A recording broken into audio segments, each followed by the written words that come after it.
we'd like to see its application in Baum Welch algorithm and also disambiguation. So a few slides on what we did in the last lecture. You would remember throughout the course this point that empirical natural language processing is linguistics plus probability, and we had many examples of how probability plays a crucial role, and that is because natural language processing is inherently ambiguity processing. Okay, and we also understood that it's a three-dimensional activity with language, problem, and algorithm being involved. As computer scientists, we are interested in developing algorithms, but we must remember the properties of languages and the complexity of the problem. NLP also happens in layers, starting from morphology at the level of words, going up to large pieces of text, okay, resolving core references and discourse elements. A very important metaphor which came from speech is the notion of noisy channel, where an input gets transformed into an output, and we recover the input from the output or produce the output from the input in the best possible probabilistic setting. The entity which is of interest is of highest probability given the input. Okay, and this framework applies to a very large number of natural language processing, speech, computer vision, AI problems. And if one asks, what is the proof that natural language processing happens in layers, we try to establish that with an example which is admittedly contrived, but natural language processing does not lack in these kind of examples. And I sort of challenged you to unambiguously tell me what the morphological analysis of these words would be, and it is impossible for you to do that if you do not know the meaning of the sentence. Okay, and you cannot do the morphology analysis unless you know the part of speech tags of the words. If you do not know that this buffaloes is a noun, okay, you will not break it up into buffalo root and es as plural. It is impossible for you to do. Okay, so this means to do morphology analysis, I need to know part of speech tagging. To do part of speech tagging, I need to know morphology. Okay, so there is a circularity. Pause needs morphology. Morphology needs pause. Okay, and then but very, very surprisingly, if we know the meaning of this sentence, the fact that a set of buffaloes from buffalo bully another set of buffaloes, then everything falls into place. Everything falls in place. Okay, from the meaning, you can produce the parse tree. From the parse tree, you can obtain the part of speech. From the part of speech, you can obtain morphology. Okay, from meaning, you can go up to morphology backward. But the point is that the machine that processes natural language is not equipped to do this process. It must go from the lower level, from morphology, up to the meaning level. In its journey to the meaning level, it must go back and forth. Okay, and this is the understanding which natural language processing had for a long time, but could not do much about. But these days, one sees semblances of this work through neural networks and deep learning. Okay, which we would like to cover in one of the lectures as we go ahead. So this is a very important point to remember, namely the fact that natural language processing happens in layers, and that's the reality. The next message was that there is ambiguity at every level, going from sound up to discourse, up to large pieces of text. At every stage there is ambiguity, and we had many examples of this. Then we concentrated on part of speech tagging, where we understood that the part of speech tags are states. Okay, and the states as if give rise to the words. So words are observations, states are hidden variables, hidden states, and we can apply the hidden Markov model as a technique to do this job. And there we saw that we can formulate the problem as an argmax computation. Okay? And this argmax computation involves two probabilities, transition and emission. And that produced the generative model. Then there are three classic problems for hidden Markov model. Given the observation sequence, find out the best possible state sequence. This was covered. Given the observation sequence, find its probability. This is the language modeling question. Given the observation sequence, find out the HMM parameters. That's the Baum Welch algorithm, forward-backward probability. This we would like to cover today after covering expectation maximization as the foundation. And we also remarked that statistical part-of-speech tagging is the heart of NLP, really. Okay? So all discussions on empirical methods in natural language processing starts with statistical part-of-speech tagging. Why so? We took an example where we have the words and the trellis of part-of-speech tags. An analogous situation would exist if we work with very close languages and very controlled situation. Then the words are observed, the translations are one-to-one, and we erect a trellis of this kind. Of course, we hit complexity because the Viterbi algorithm is linear in observation length, quadratic in number of states. If the number of words in a language is, let's say, 1 million, then this algorithm is not really practical, but it produces an interesting possibility. And I also remarked that we have done some work using quantum computing, where order t square can be brought down to order root t, order square root of t. Okay? So such interesting possibilities exist. But everything begins with the statistical tackling of part-of-speech tagging. Okay? So that is the end of recapitulation. If you have any remarks or questions, do please ask. Now, what are the alternative approaches to part-of-speech tagging? The approach that we discussed last time was based on hidden Markov model, HMM based. But that is not the only approach. An extremely famous algorithm is transformation-based learning, which is by Eric Brill, dates back to 1995. Okay? This is transformation-based because there are templates, and based on the data, we can produce the most likely tags. Okay? Eric Brill, however, did not have a modeling based on probability.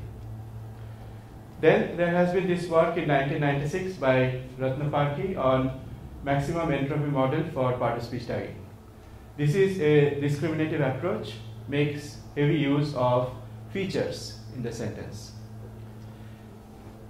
The next approach, which is again famous, is due to Shah and Pereira, 2003, conditional random field based part-of-speech tagging.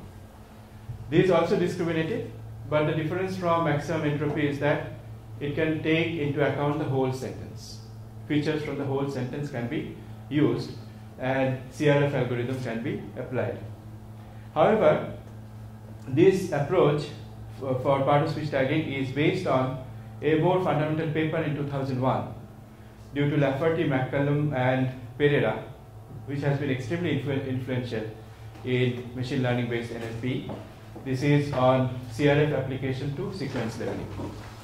And in 2003, we see another algorithm which is based on cyclic dependency network. But at this point of time, I must mention to you that all these are competing approaches, no doubt. But commercial part-of-speech taggers are successful commercial part-of-speech taggers, at least for English that I know, are all based on HMM and some post-processing making use of rules. Okay? There is this very famous post tagger called CLAWS, CLAWS, which is trained on BNC corpus, British National Corpus, which makes use of HMM and does some part-of-speech some post-processing after the HMM has produced the tags. Okay? So these are the alternative approaches. Now a question might be raised as to is it necessary really to worry about part-of-speech tagging, apart from the fact that it is foundational to statistical NLP, apart from the fact that this is fundamental to machine learning based NLP. The whole interesting point is that every year we find some new piece of work in part-of-speech tagging which is accepted in on the top forums in natural language processing. ACL, EMNLP, important journals, transactions of ACL. Why so? Why part-of-speech tagging comes back again and again every year? Why?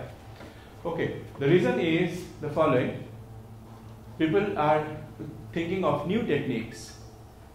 Okay, you remember the problem axis, the y-axis, new languages, and new text forms.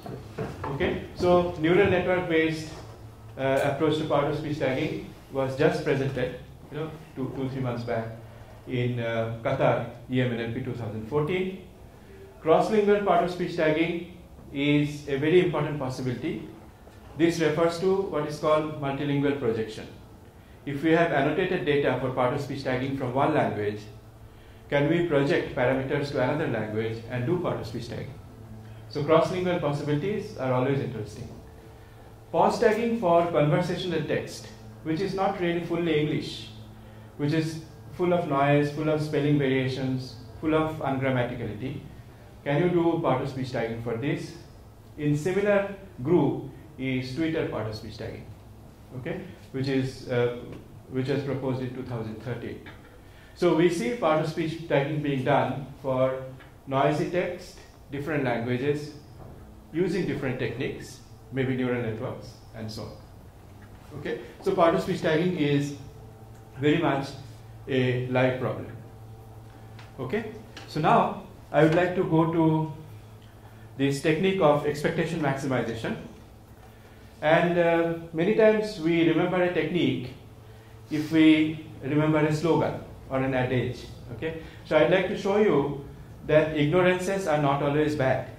Okay, two ignorances, two in particular, are good because they lead to knowledge. Okay, so I'd like to show this through the discussion of expectation maximization. But before that, on part-of-speech tagging, is there any comment or question?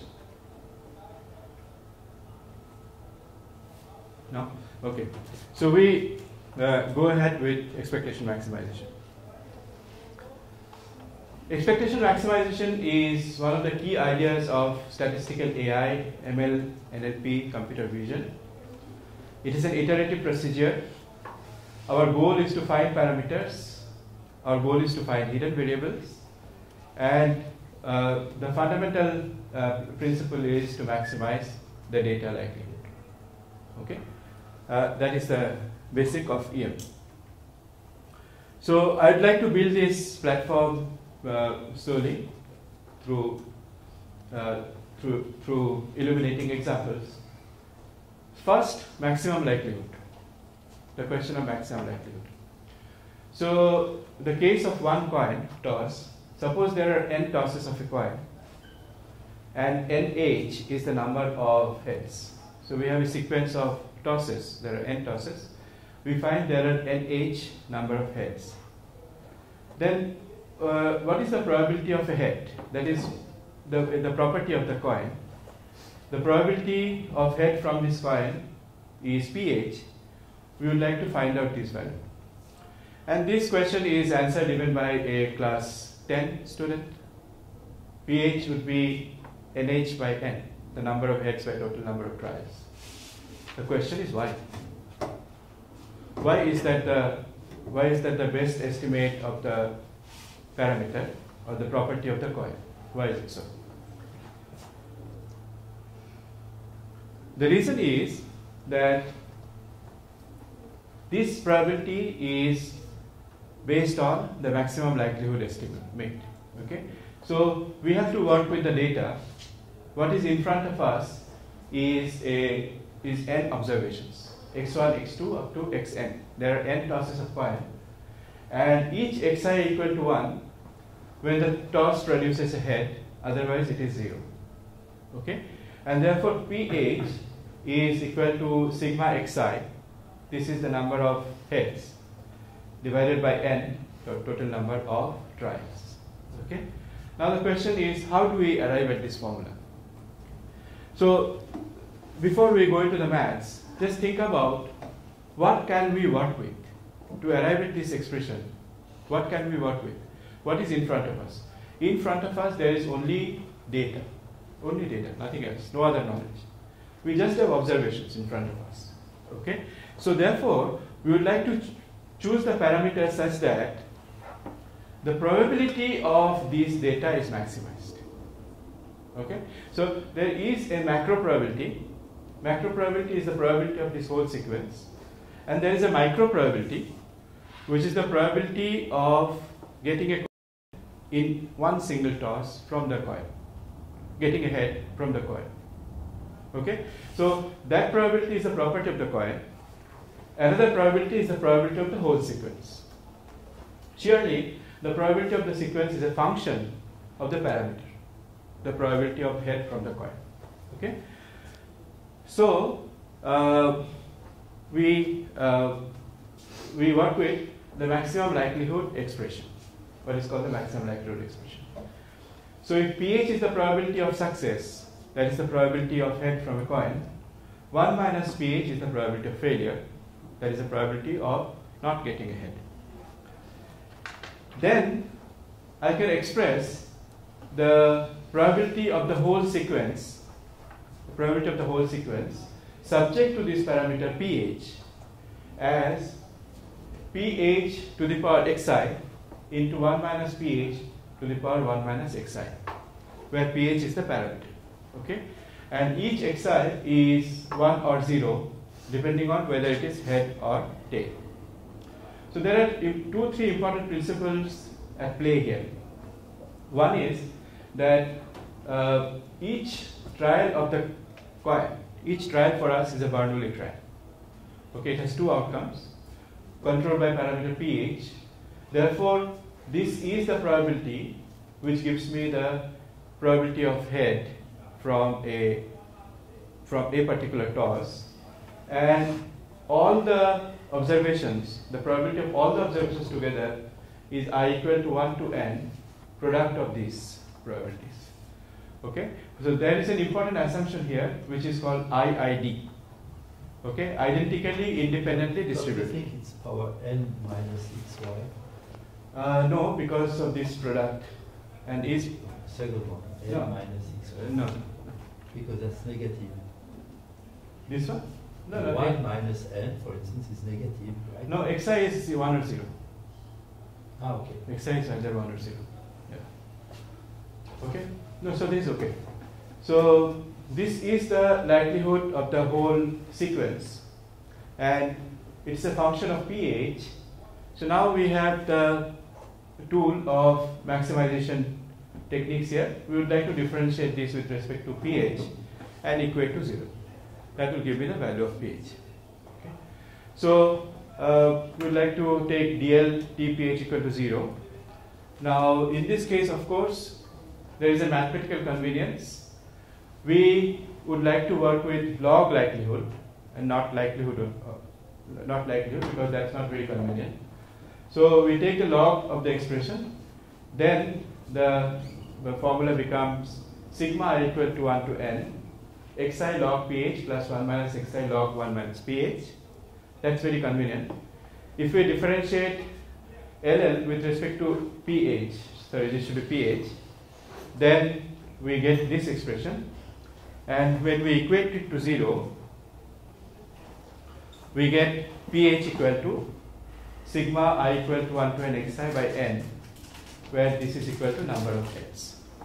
Okay, so when I teach expectation maximization back in my institute, a lot of students say, yes sir, we always knew that the probability of head is number of heads divided by total number of trials, but we did not know why. Okay, we did not know why. The reason is, of course, this, that maximum likelihood of the data is at play here. Okay, so let's remember this principle. We would like to maximize the observation, likelihood of the observation, and the parameter is pH.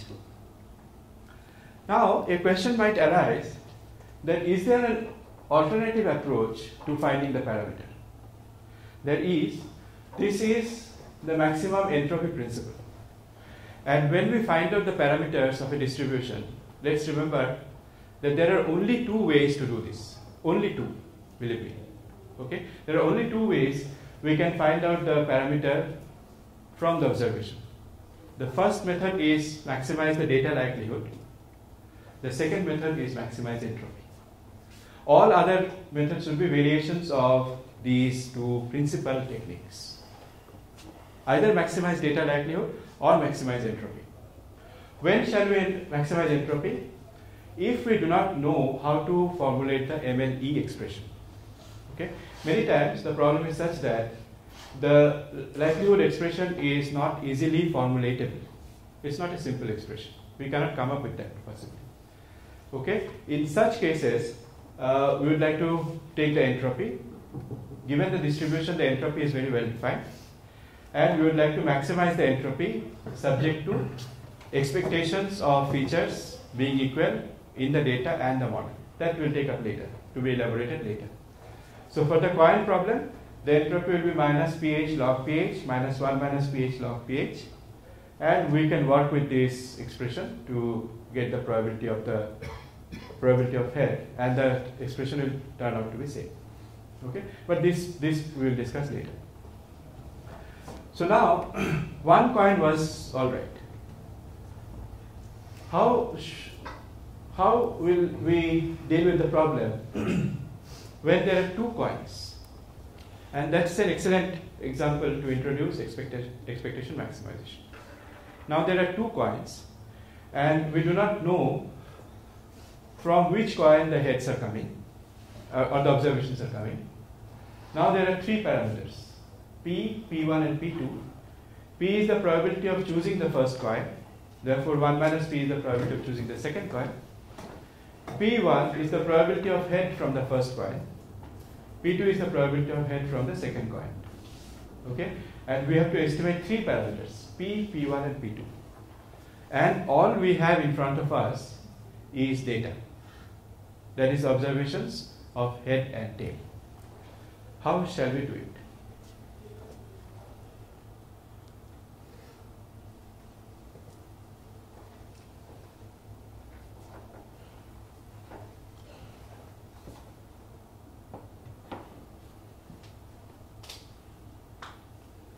Okay.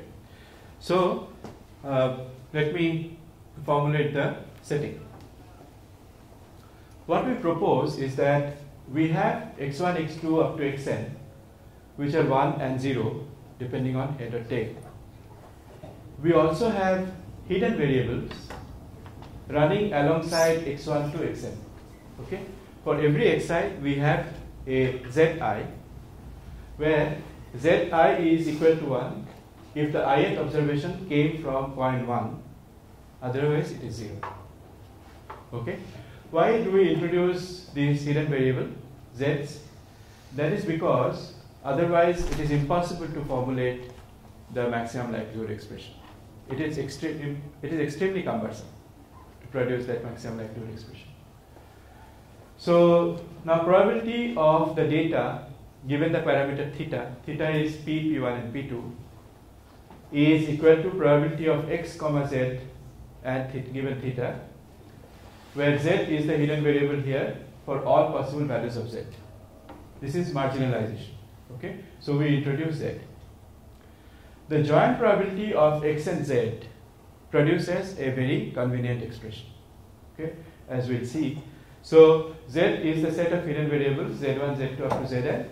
Theta is p, p1, p2, and now we have a new random variable y, which is a joint observation of x and z.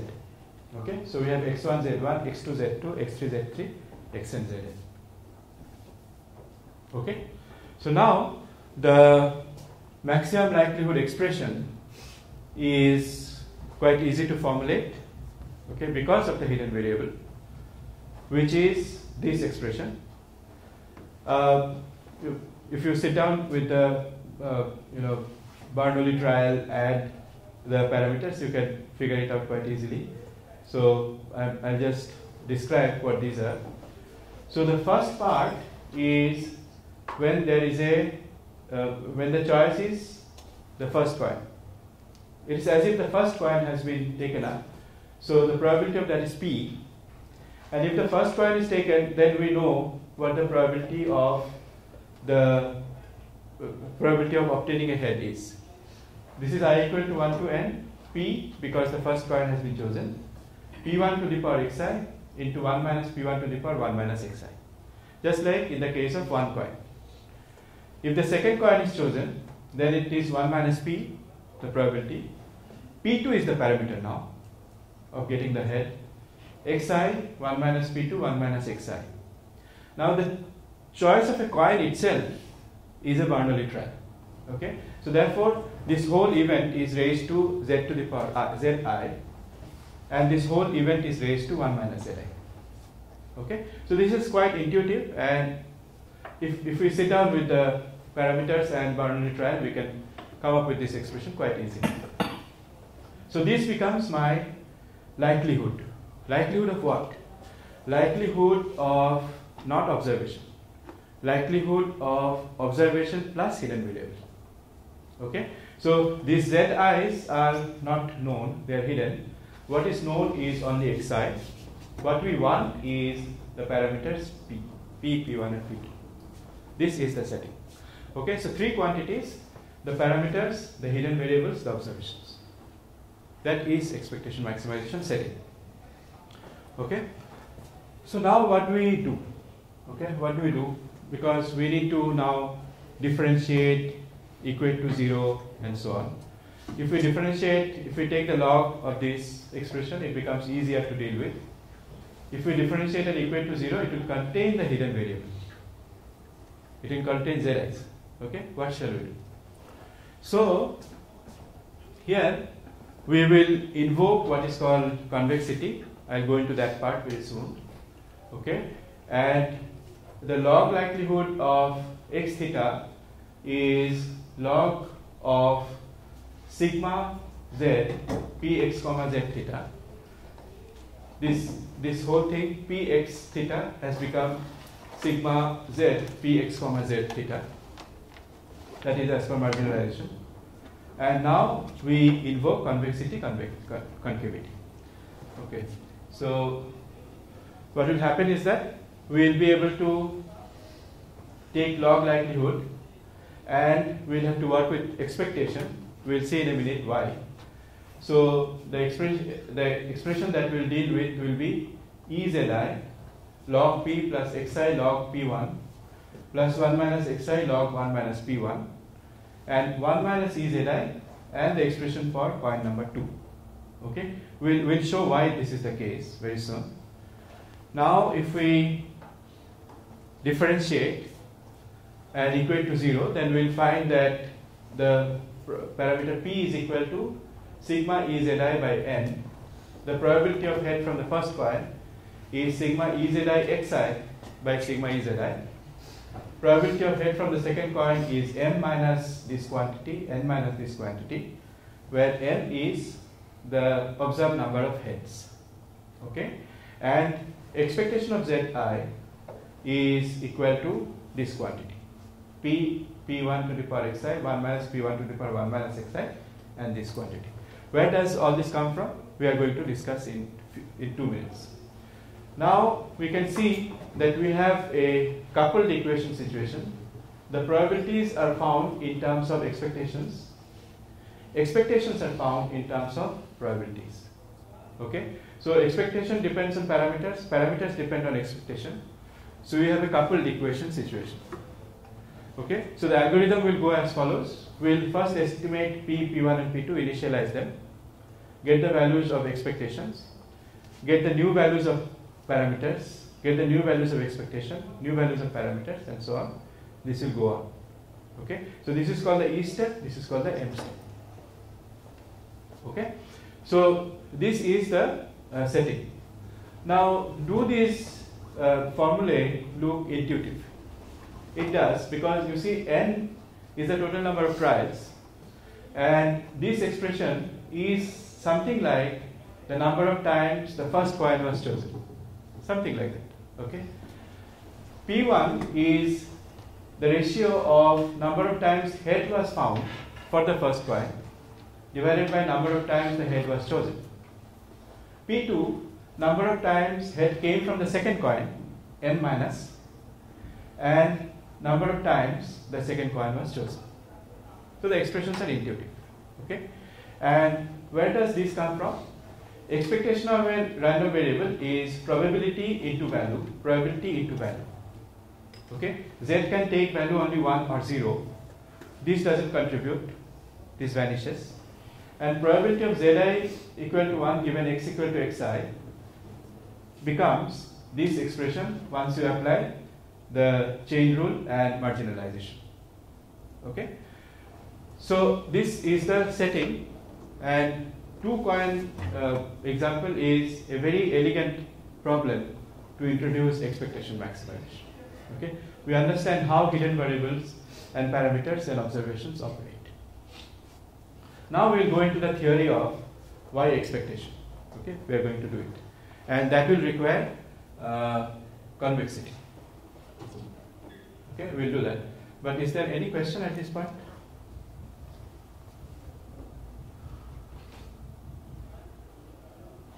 Okay, so if there is no question, let me just remark that even though we are working with two coins, the problem is not really artificial. Okay, there are many natural language processing situations which can be modeled by these two coin situation. Okay, for example, named entity recognition and part of speech tagging together. Okay, parsing and semantic role detection together. Okay, many of these problems can be modeled by making use of two coins. Okay, so in terms of mathematical machinery, we note that the log moves inside the product term and sigma disappears, giving rise to expectation of Zi. Okay, this is the mathematical jugglery which happens when we deal with expectation maximization. The question is why? The reason is convexity, okay, which is again fundamental to statistics, mathematics, and has become extremely important for machine learning and NLP. So a function in two dimension is defined to be convex if f of lambda x1 plus 1 minus lambda x2 is less than or equal to lambda fx1 plus 1 minus lambda fx2. Geometrically, this is quite easy to understand if we look at the situation here. So x1 and x2 are these 2 points. Lambda is between 0 and 1. So this point is lambda x1 plus 1 minus lambda x2. Okay, this point. And f of this point z is here.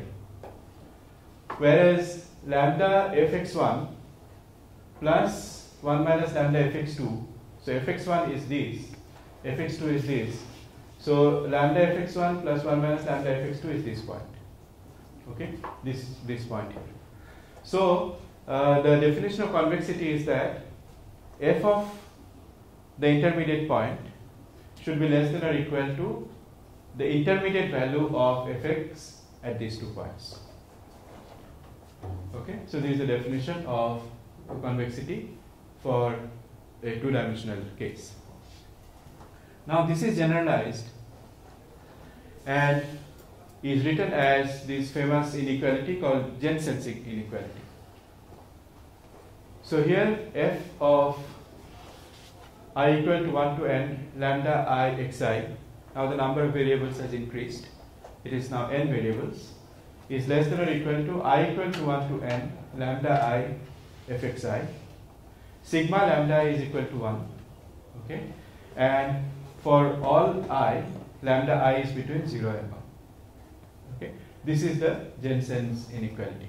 This is a generalized form of convexity of a function in 2 dimensions. Now, this is something we would like to use for our expectation maximization mathematical techniques. So here we realize one important point, that minus log x is convex. Okay, minus log x is convex. The proof is given here. And alternative proof of convexity, or the definition of convexity, is this theorem. If fx is twice differentiable in the interval a to b, and f double dash x is greater than or equal to 0, okay, if the second derivative is non-negative, then the function is convex in the interval a and b. So minus log x is twice differentiable, and the second derivative is 1 by x square. So minus log x is therefore convex. Therefore log x will be concave. Okay. So now we are ready to understand why we have to take the expectation of log likelihood. Okay. Let's remember what we did. Our interest is to take this likelihood expression, probability of x in theta, given theta. This is my data. Theta is the parameter I am interested in. I introduce hidden variable z, because then the maximum likelihood, then the data likelihood expression is easy to construct. So there are three entities now: observation, hidden variable, and parameter. And we obtain an expression by marginalizing over z. We would like to work with log, okay, because the distribution is exponential. We would like to work with log. That makes it convenient. But the problem is that log sits outside the sigma. Outside sigma. So what should we do? We have to bring in log inside. Okay, that we can do only if we apply convexity and make use of expectation. So we would like to go over the maths quickly. If you look at the slides, okay, later, maybe you'll be able to get all the steps very clearly. But I'll just go over this. Log of sigma is log of this quantity. Okay, log of sigma pxz in theta is this quantity here. I multiply by pz given x theta n in the numerator as well as denominator. Okay, so these two cancel, so the equality holds. So now this quantity, probability of z given x theta n, is the probability at theta equal to theta n. Okay, so this quantity is greater than or equal to pz x theta n log of px z theta n pz x theta n. Okay, this quantity. This is greater than or equal to because log is a concave function. Okay, so this is of the form log lambda I xi. Okay, log lambda xi. So now this lambda can come out and log can go inside, and therefore this quantity is already. So now we have an iterative procedure. We would like to get the next theta after theta n. Okay, theta n is the value of the parameter at the nth iteration. So this is one technique which again needs to be understood. Why we take LL x theta minus LL x theta n. Why do we do so? Okay, this is maybe another discussion. So we get this quantity as before, this quantity as before, this quantity as before, okay, because of concavity. And there is an argmax being taken. There is an argmax. Okay, we would like to maximize this difference. The next theta should be as good as possible compared to theta n. Okay, so then this quantity can drop, and therefore we have argmax of this quantity which is equivalent to this quantity. Now probability of z given x and theta n log of px comma z theta is nothing but expectation of this log expression. Okay, because we are multiplying this value by the probability. Okay, so this is the expectation. This is how expectation comes in. The next step is this, that if the log likelihood is a linear function of z, then the expectation can be carried inside the log likelihood and EZ can be computed. The above is also true when the hidden variables form a mixture of distributions. For example, in tosses of 2 coins, and each distribution is an exponential distribution. Okay, like a multinomial, normal, or Poisson distribution. That's why for 2 coins, we can write the expectation of log as this expression where the expectation comes inside. Okay, expectation comes inside and sits on Zi. Okay, so that's why it was possible to get the log likelihood expression in this form.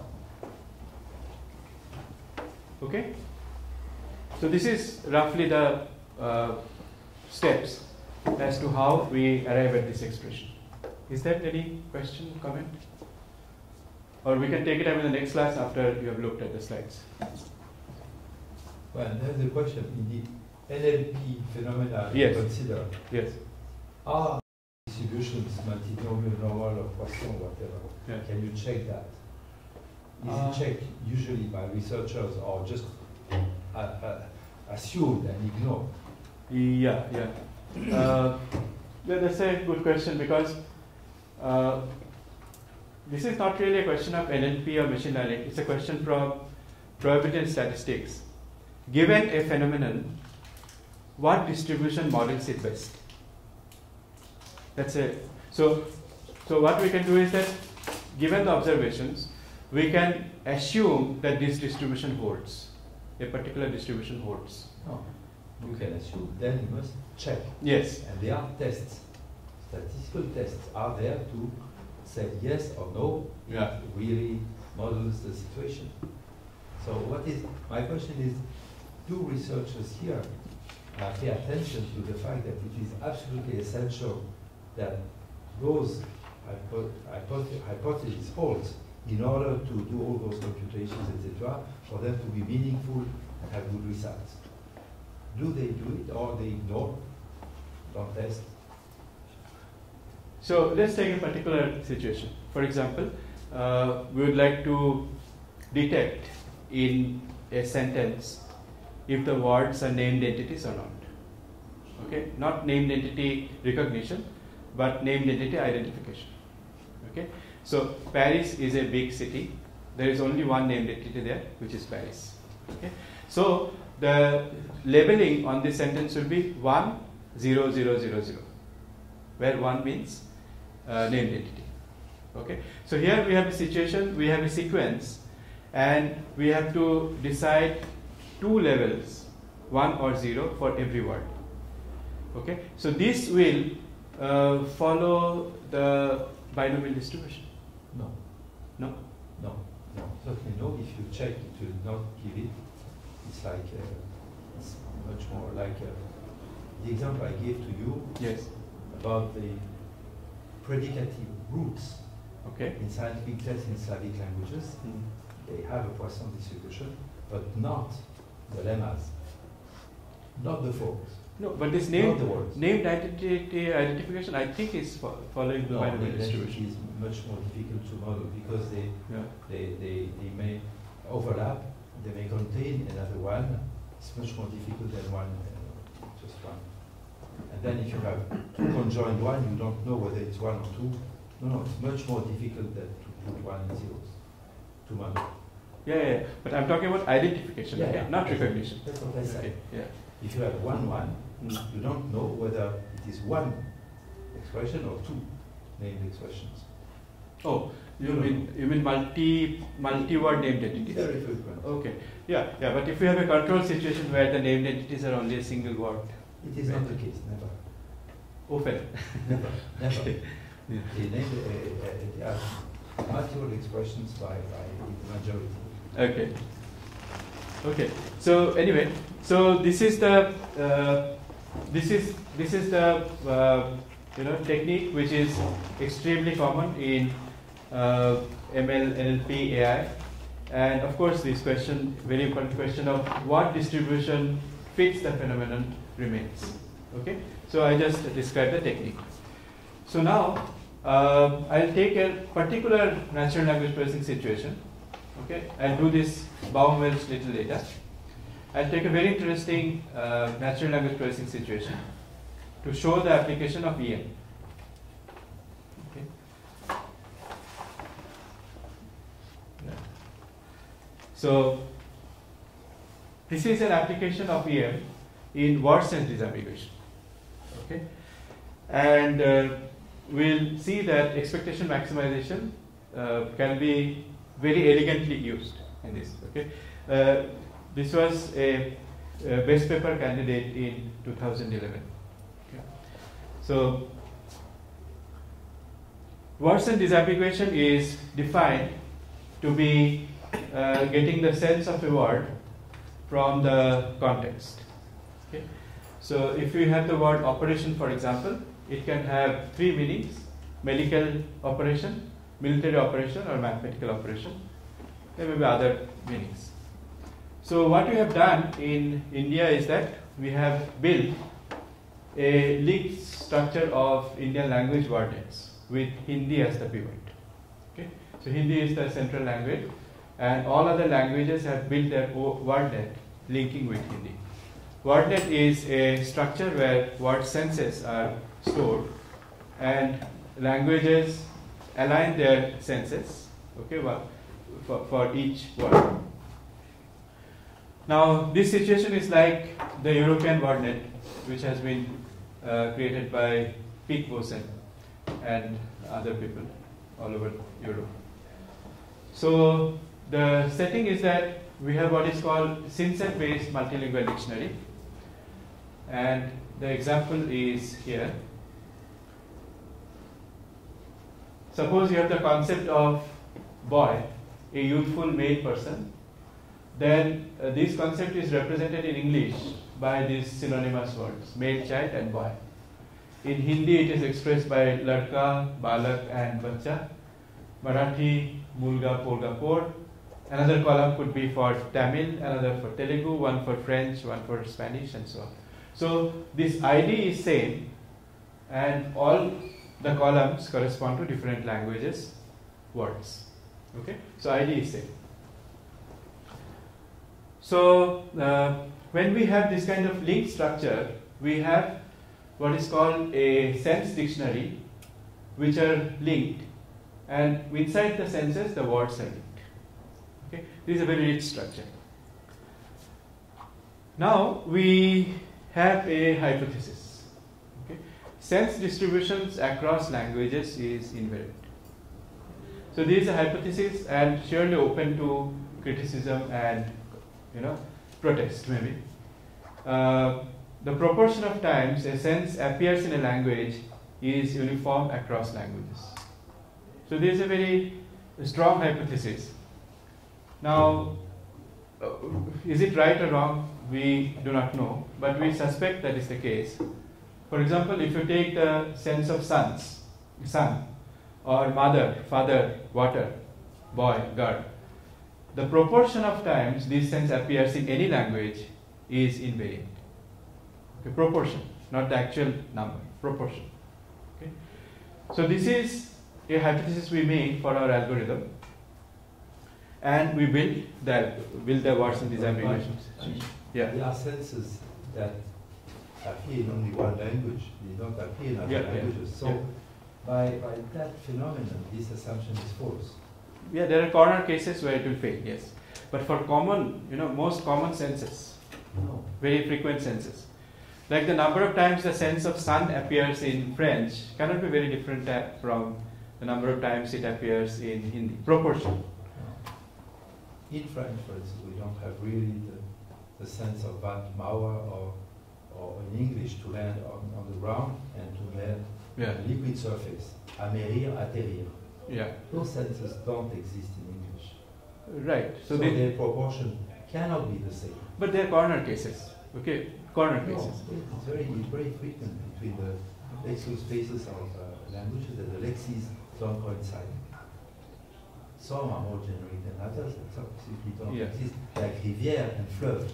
Yeah. This distinction doesn't exist in other languages. Yeah. So it cannot have the I mean, I agree that this is open to open to criticism and so on. But we get interesting results and an important technique based on that. Something else.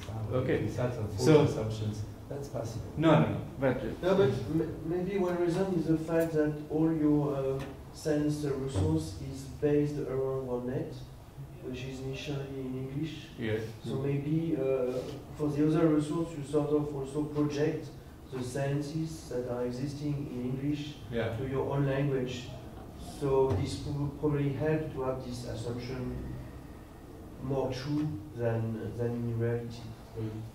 Yeah, but our results are for Indian languages. Yes, but your Indo-1net is mostly based on a projection from one net? From No. Right? No. So it was built completely independently. Okay. Yes. So the situation is that we do not have any sense smart corpus. Okay, there is no sense smart corpus. So it is not a supervised learning situation.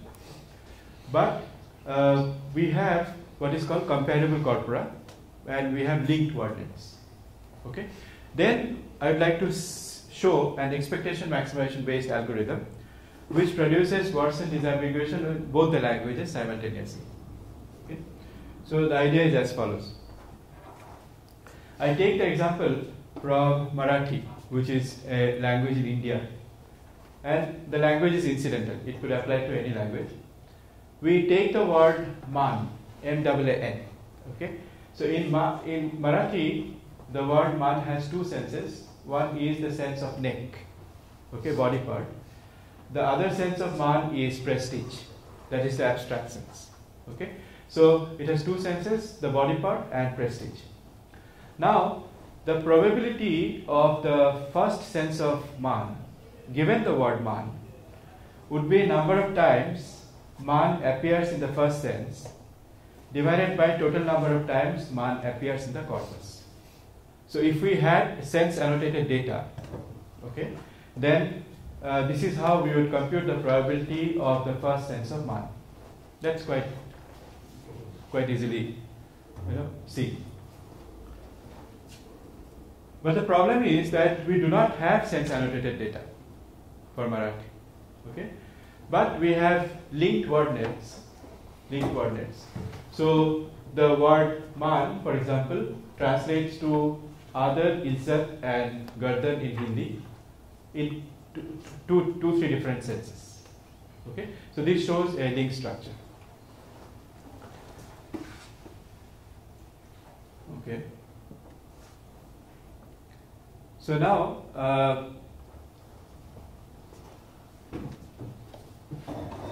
the word correspondences are as follows. The first sense of man is neck, which corresponds to two Hindi words, Gardan and Gala.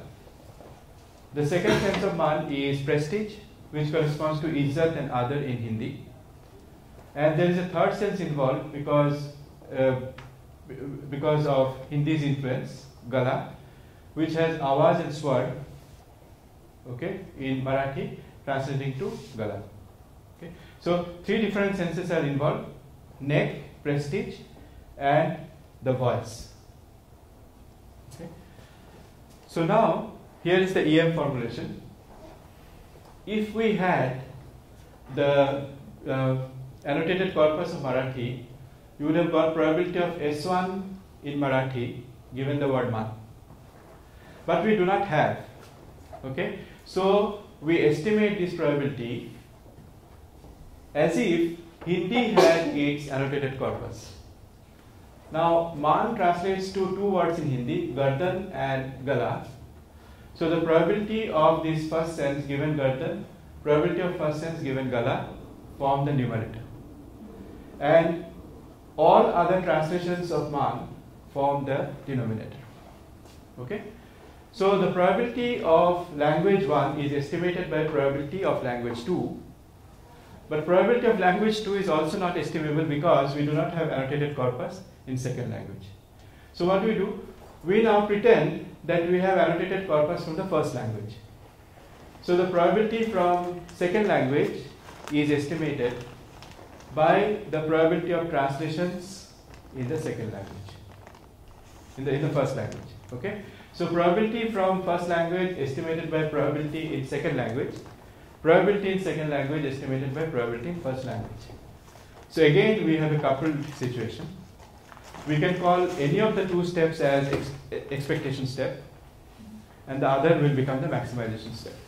Okay, we can again formulate this as a maximum likelihood expression.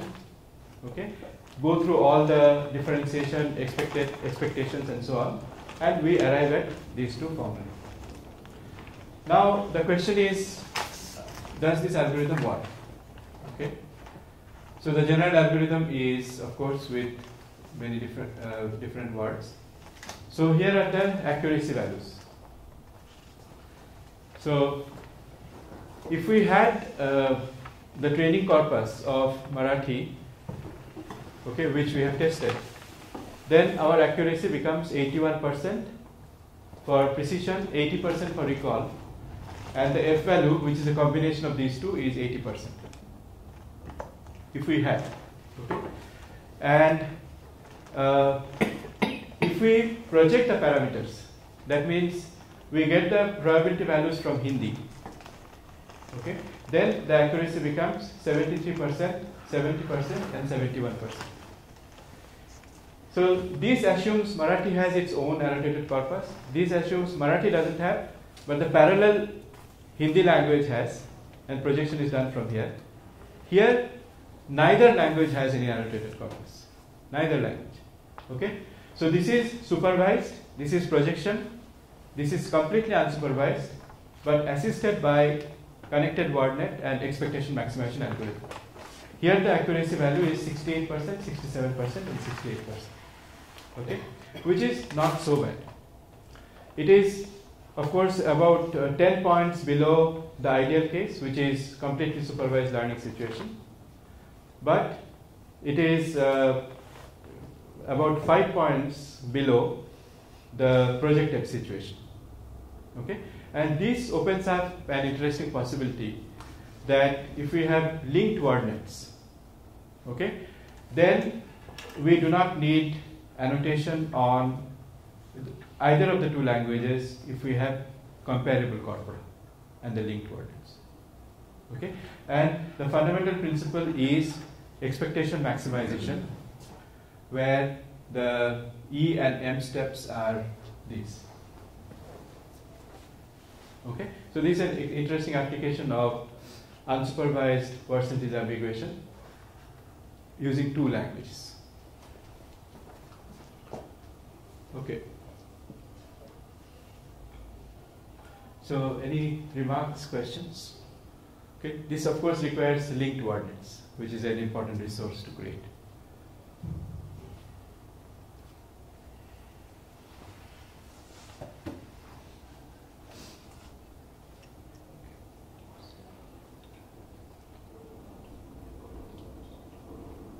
Okay, so now we go back to another application of expectation maximization, which is getting the parameters of a hidden Markov model. So that's a very well-known algorithm called Baum Welch or forward-backward algorithm.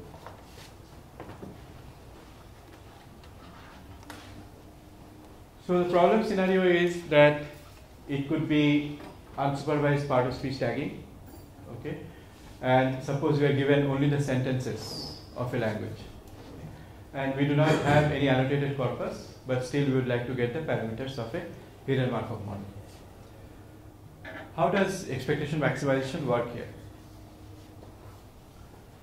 So this is one finite state machine based on probability, which we had seen before.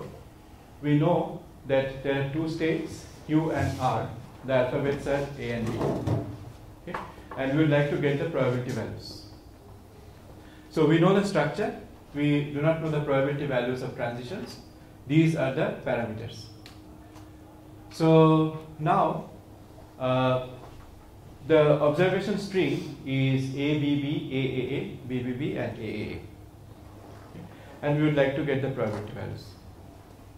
So if this is the automaton, then the output sequence given the output sequence, a possible state transition is this. Okay. This is a non-deterministic finite state machine. Okay. And therefore, multiple state sequences are possible. We take only one of them. Okay. So now we have Q to R, R to Q, Q to Q, and so on. So from these, it is possible to get the probability values if this was the state sequence. Okay. So the probability of Q to R on A would be equal to 5 by 8, because Q to R on A appears 5 times, and Q being the source state appears 8 times. There are 8 transitions where Q is the source. Okay? And out of that, the destination is R with A 5 times. So therefore, probability of Q to R on A is 5 by 8. Probability of Q to R, on B should be 3 by 8. So we can propose that the probability of state Si going to state Sj on Wk is the number of times Si to Sj appears with Wk divided by number of times Si goes to any state on any symbol Wn. Okay, so this is intuitive. However, the machine is a non-deterministic finite state machine. So multiple state sequences are possible, and we have a situation where there are two ignorances. One is we do not know the probability values here. The other ignorance is we do not know which state sequence it passed through. Okay, there are two ignorances. We do not know two things. And whenever there is a situation of two ignorances which are coupled, one depends on the other, we can think of expectation maximization. So here, this is the situation. Probability of Si going to Sj on Wk is estimated by count of the number of times Si goes to Sj on Wk divided by number of times Si goes to any state on any symbol. Now, this count is what we would like to obtain. Okay. This count is obtained by number of times this transition appears in any state sequence multiplied by the probability of that sequence given the observation sequence. This is like a weighting factor. Okay, this is like a weighting factor. So the count is expressed in terms of probability. Probability is expressed in terms of count. Expectation maximization situation. Okay. So this is the M step, and this is the E step. Now one could again come back and say that we have put down these expressions appealing to intuition. Okay, we have put this down using intuition. Is there a maximum likelihood expression from which we can obtain these M step and E step by differentiation and so on? Yes, we can. Okay. Only thing is that for a hidden Markov model, this is slightly more complicated. But it is a very useful exercise to do, to take a hidden Markov model and derive these expressions ab initio from the first principles. It's possible to do that. Okay. So, this point is an important point where the actual count of these transitions is weighted by the probability. Okay, so this becomes an expected count. So now I have a small example which shows how this algorithm works, Baum Welch algorithm works. So these are the two states, Q and R. A and B are the alphabets. All these probability values are given. Okay, all these probability values are the actual values. The initial estimate is this. Okay, and we would like to come to these values as closely as possible. So what we do is that we have the observation A, B, B, so on. Okay. And from these, we know the possible state sequences. It's a non-deterministic machine. Okay. Possible state sequence. So the probability of the path is known. From our first lecture, we know that the probability of the path is the product of each transition. That theory is established by making Markov assumption. Then we know the probability of this transition on A, probability of this transition, okay, and the probability of this transition and this transition again. This probability 0 is because in the observation given, this transition is not possible. Okay, so for each of these state sequences, we can get these probability values, okay, and then the new probability values are found out by normalization. Okay, exactly the application of the two formulae which are shown here. The application of just these two formulae. Okay, look at the count, multiply by the probability value, and from the ratio of counts, get the new probability value. Okay, so this goes on. Now, the question is the probability of the observation sequence. Can this be found out efficiently? Okay. So this is the question of forward probability and backward probability, which we did last time. So I think I'll do forward and backward probability in the next class. Okay.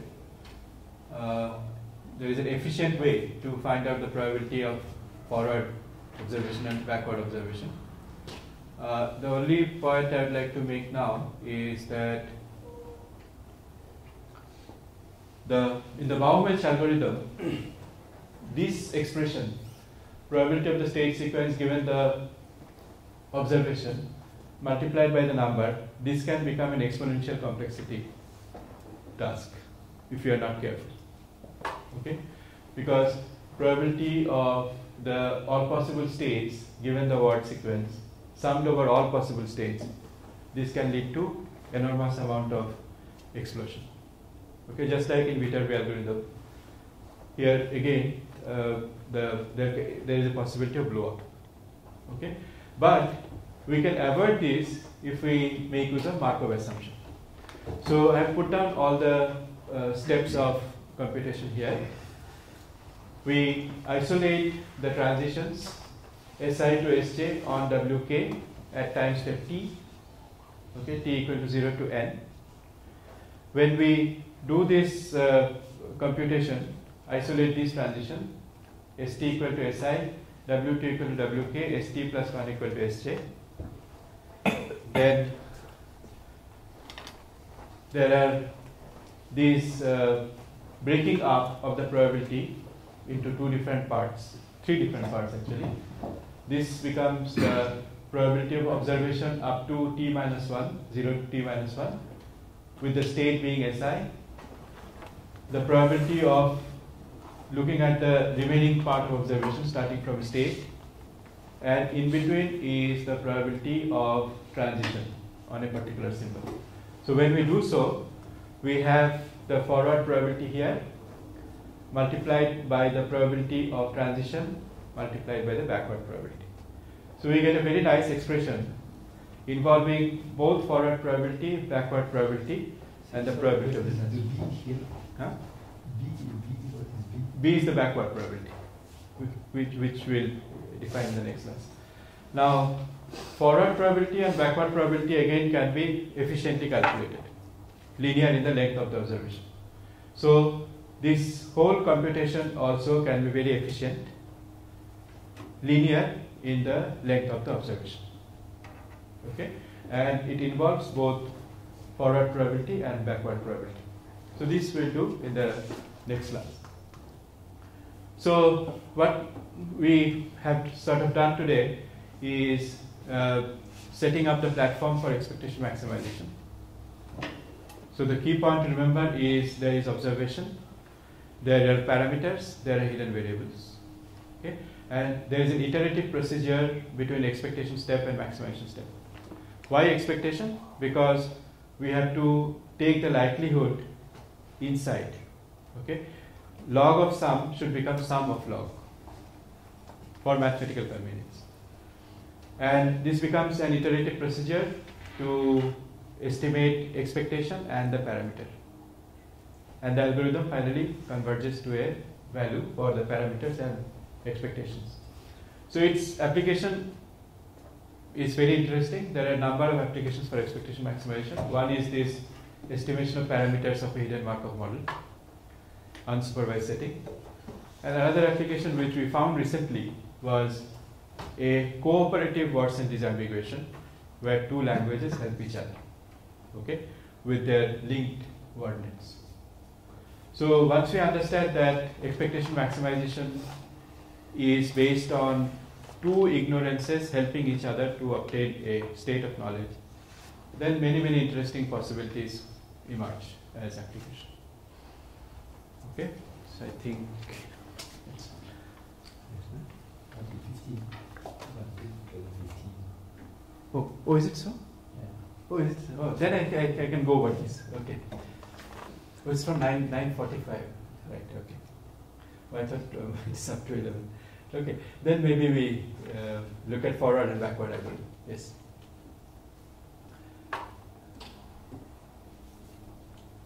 Okay.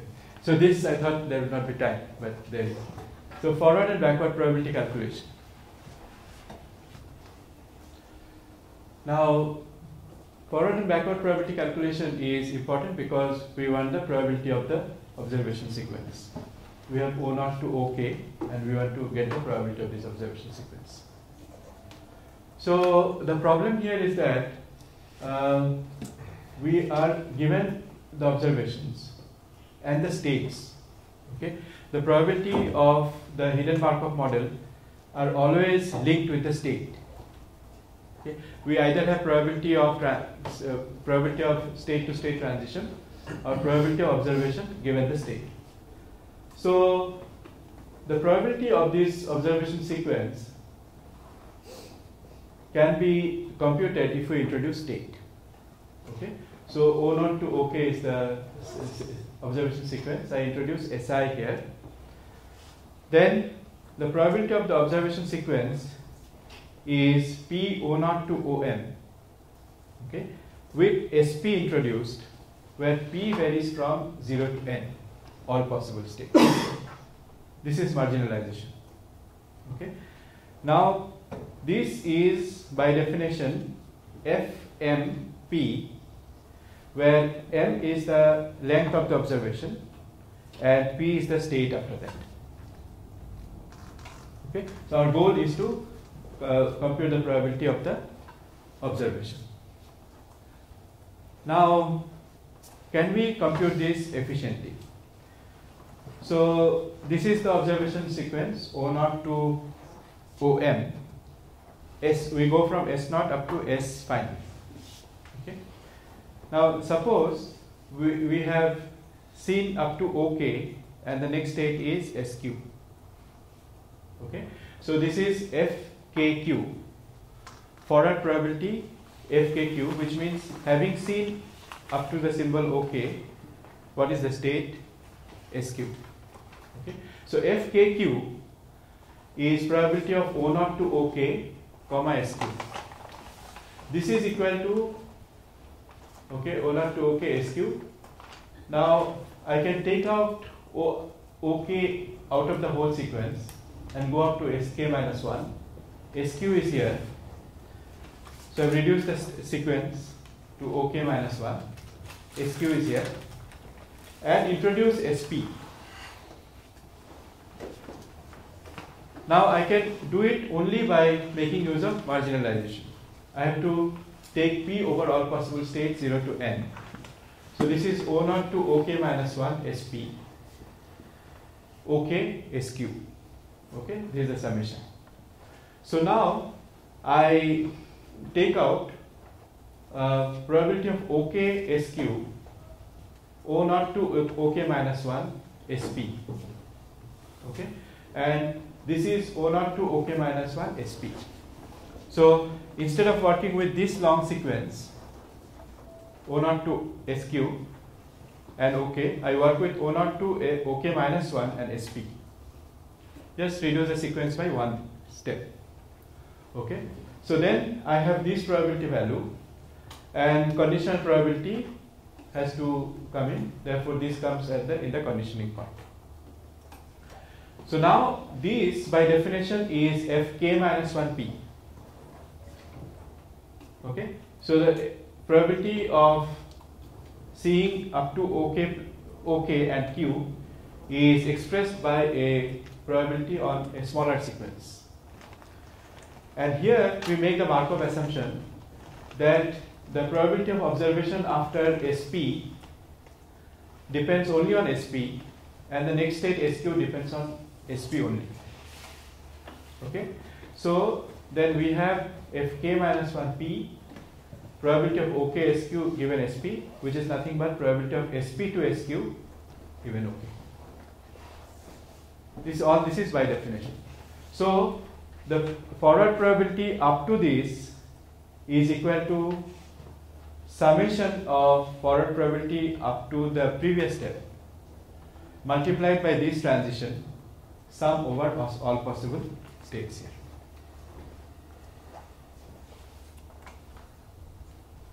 Okay, so this is a recursive expression for the forward probability.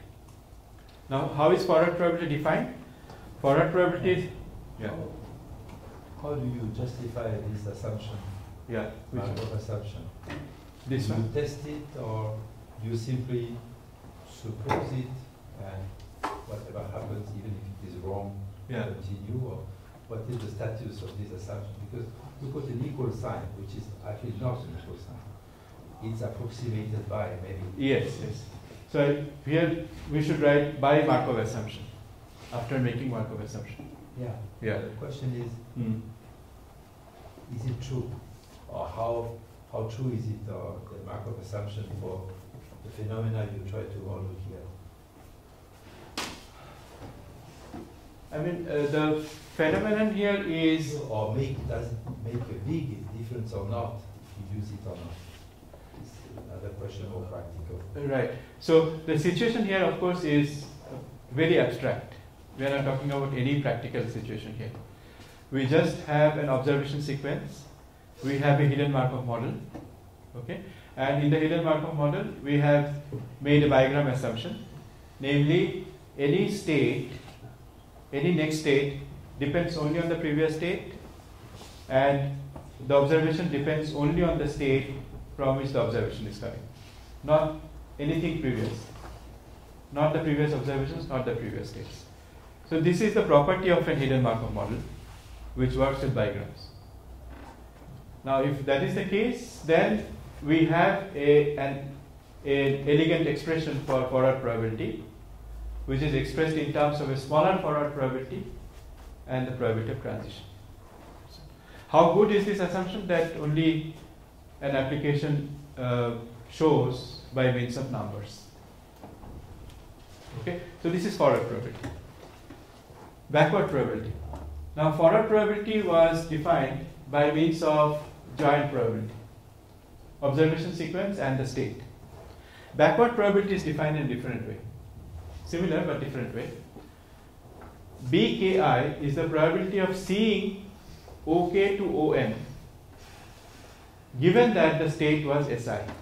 So backward probability is defined in terms of OK to OM given SI.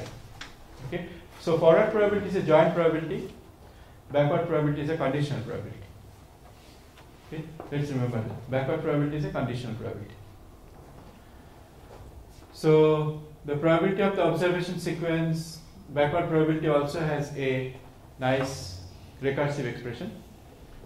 So BKP is this state here, SP, and the remaining sequence. Forward probability sees from the front, backward probability sees up to the last, up to the end. Okay, so BKP is OK to OM given SP, not joint, conditional. So now again we can introduce marginalization. So here we introduce SQ, which is this, okay, and Q going from 0 to n for all possible states. So POK comma SQ, this is isolated, given SP, and here OK plus 1 to OM, given OK SQ SM, this is marginalization, okay. Sorry, this is conditional chain rule. And now we have probability of OK plus 1 to OM. OK plus 1 to OM, a shorter sequence now. Previously it was OK, now it is shorter sequence.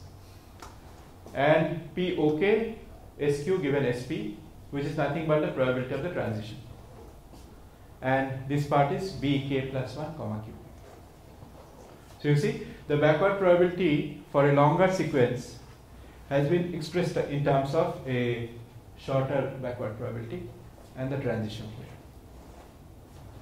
Just like in forward probability. So why is there a joint probability for forward and conditional one for backward? It is because of the Baum Welch algorithm.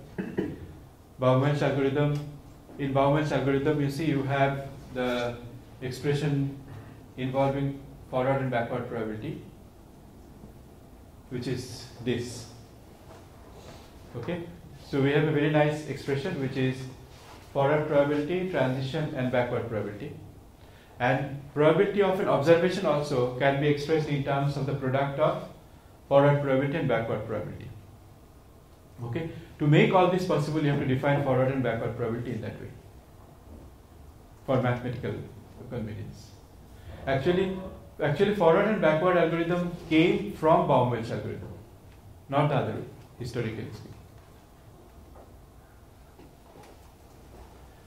Okay, so this becomes the forward and backward probability.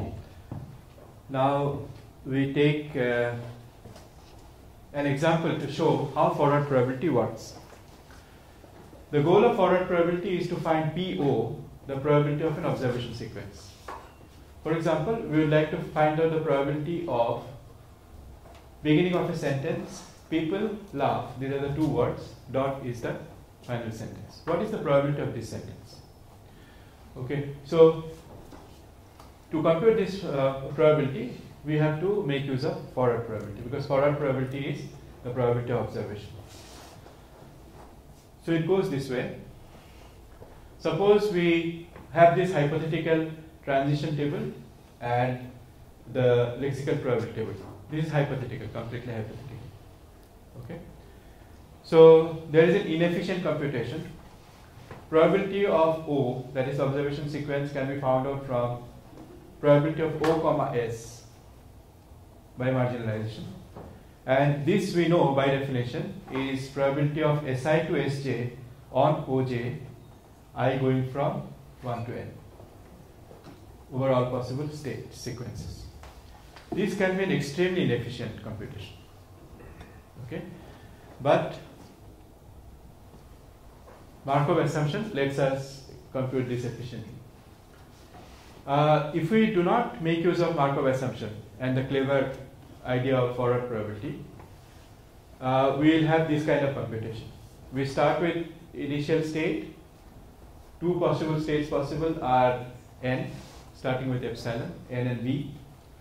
Then from n again you can have nv, from v again nv, and people laugh at the two observations. These are the dot symbols. This is a tree with exponential size, exponential in the number of words. Okay, and the probability of the first path is this. Probability of second path is this, third path, fourth path. So we'll end up computing 4 path probabilities. However, we find that we need not do that, because for these two paths, this is common. This is common for these two paths. So why should I compute it twice? I compute it once only. Okay. Similarly, so if the tree becomes longer and longer, we can find that there are common computations. That is the idea behind forward probability. So what we do is that we begin to accumulate the forward probability. So F11 is found out here by the transition probability and the previous forward probability. F12 is here, transition probability and the previous forward probability, which is 1. F21 is here. Okay, so this will be F11 into 0.2 into 0.3, which will be F11 here, and all the accumulated forward probabilities here, their summation, accumulated forward probabilities here, and finally the whole sequence's forward probability will be found out. Okay, by essentially accumulating the forward probabilities here, this forward probability into this forward probability into this, summation will be stored here. Similarly here, and then these forward probabilities will be taken up here by summation and multiplying by the transition. Okay, and this is a very, very efficient computation. This produces a linear time algorithm. So on tree, each path has 5 multiplications plus 1 addition. There are 4 paths in the tree, therefore total of 20 multiplications and 3 additions, if we did not use forward probability. But on trellis, we have 4 multiplications plus 1 addition. Similarly for F22, F31, etc. So a total of 14 multiplication and 3 additions, compared to 20 multiplication and 3 additions. There is a saving. Okay, a lot of saving. We can do the complexity analysis also. If S is the number of states, observation length is O. Stage 1 of the trellis has S multiplications. Stage 2 has S nodes. Each node needs computation over S arcs. So each arc is 1 multiplication. Accumulated F 1 more multiplication. So totally 2 into S square multiplications. Okay. The same for each stage before reading of dot. So at the final stage, 2 S multiplications. Therefore total multiplication is S plus 2S square O minus 1 plus 2S. S is the number of states, O is the length of the observation. Okay, so the essentials are as follows. The complexity is quadratic in the number of states, linear in the length of the observation, and this is like the Viterbi algorithm. In Viterbi algorithm also we have quadratic complexity on states, linear in length. Now finally one remark. Yeah, just finishing in 1 minute. We must appreciate that Viterbi and forward backward algorithm are actually same algorithm. Same. Viterbi and forward backward are same algorithm. Why? In forward backward algorithm we accumulate the sum. In Viterbi we accumulate max. Okay, so Viterbi is max, forward backward is summation. That's all. Okay, therefore both algorithms are quadratic in states, linear in observation length. Okay, so Baum Welch algorithm also becomes linear. Okay,